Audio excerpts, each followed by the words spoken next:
we're going to look at the WEEKNUM and ISOWEEKNUM functions.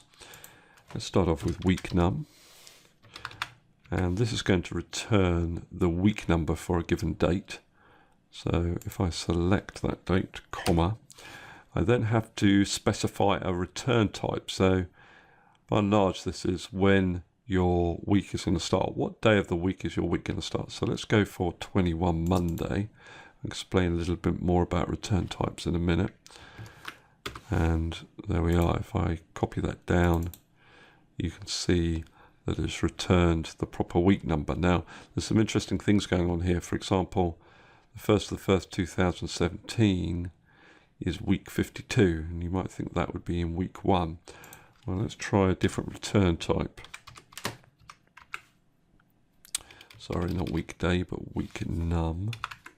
So I take the serial number again, and this time I'm going to go for 1, and that has my week starting on a Sunday. And there we are. I copy that down, and there we are. Sunday, week starts on Sunday, so we get a return type of 1. Whereas this here has a return type of 21, which starts the week on a Monday. So you get slightly different results looking down here, depending on when your week starts. But when we looked at the return types, there was actually various Monday options. We had 2 Mondays in System 1, at the top of the return type list, and then we had a further return type for Monday, which was 21.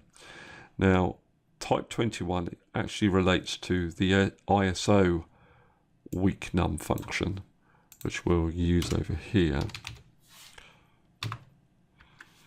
Okay, so if I give a date here, you can see that these answers correspond to these answers here. So week number 21 using WEEKNUM is the same as ISOWEEKNUM.